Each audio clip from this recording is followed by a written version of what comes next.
This video is intended for listening only. Close your eyes, relax, and let the story unfold. They say every mirror holds a reflection, but some, they say, hold a soul. In 2014, 10 years ago, a highly respected monk in Chiang Mai, known for his spiritual insight, was approached by a man named Fan, a half-German interior designer and real estate agent. He came to the monk with a troubling request. He needed help with a house, but not just any house. It was a beautifully restored two-story teakwood home, blending traditional Thai architecture with modern flair. Located in a seemingly tranquil area of Chiang Mai, the house had once belonged to the father of Fan's best friend, Chin, and was meant to be a wedding gift to Chin and his Thai wife, Banya. But something had gone terribly wrong. A fire had once ravaged the second floor. They claimed it was an electrical fault, but that didn't explain the things that happened afterward. Anyone who came to view the property, buyers, agents, friends, they all left shaking, pale, or silent. Some saw strange shadows. Some heard the patter of invisible feet. Others reported the chilling feeling of being watched.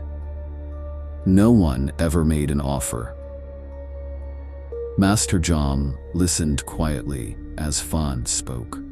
Unlike Chin, who had returned to Germany and dismissed the hauntings as superstition, Fan believed something was wrong. And so Master Jom agreed to investigate. He requested 4 days. 4 days to examine the structure, the energy, the unseen. On the first day, as Master Jom stepped into the house, a cold wind rushed from the rear of the property.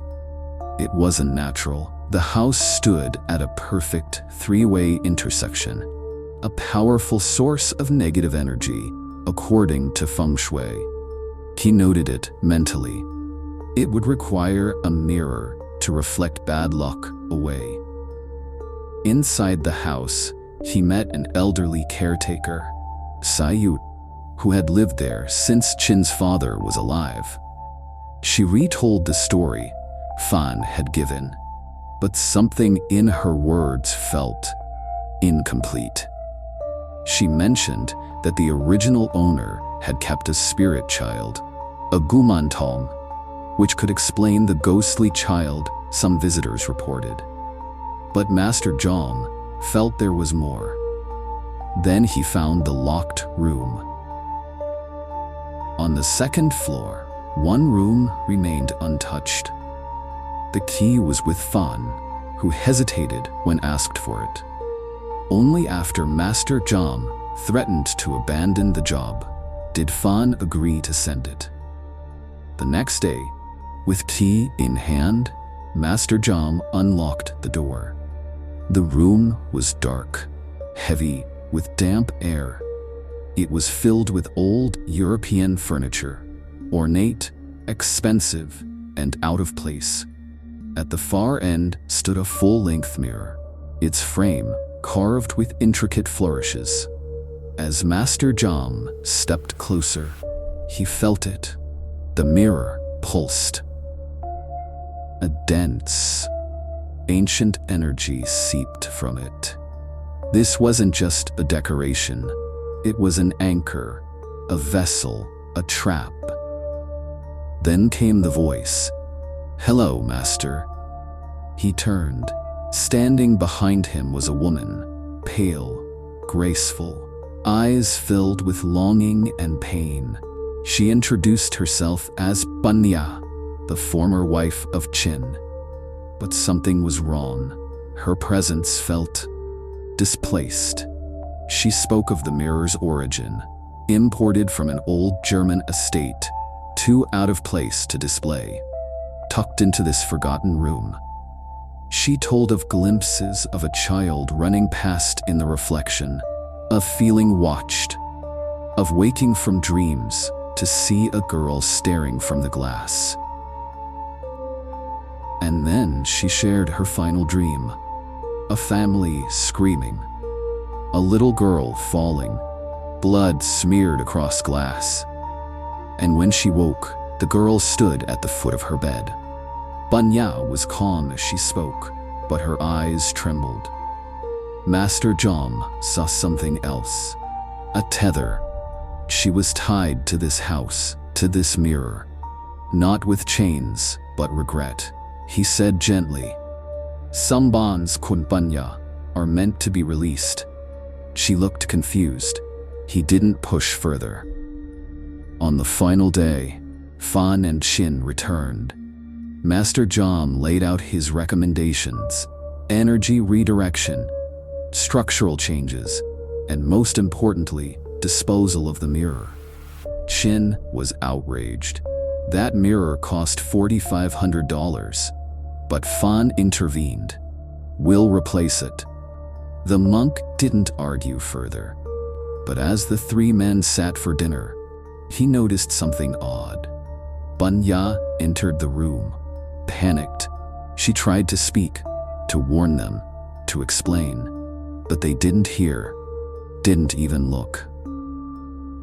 She turned to Master Jom, her voice cracking.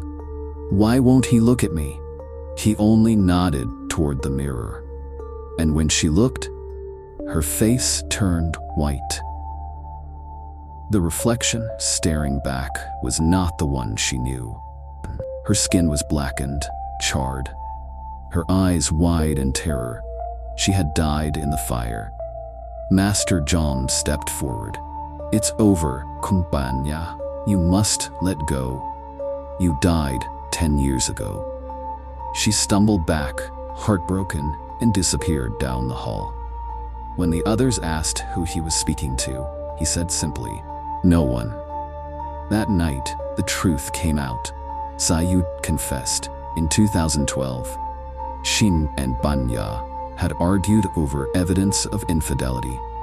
In anger, he shoved her. She fell, struck her head on the mirror. Candles lit for atmosphere tipped onto spilled liquor and food. The fire consumed her. Shin fled. The mirror remained. To spare both her spirit and Chin's guilt, Master Jom had fabricated the story of a foreign child's ghost. Just enough to convince them to discard the mirror. A week later, he held a ritual for Banya. That night, she appeared to him in a dream, smiling, finally free. The house sold soon after, and the mirror was never seen again.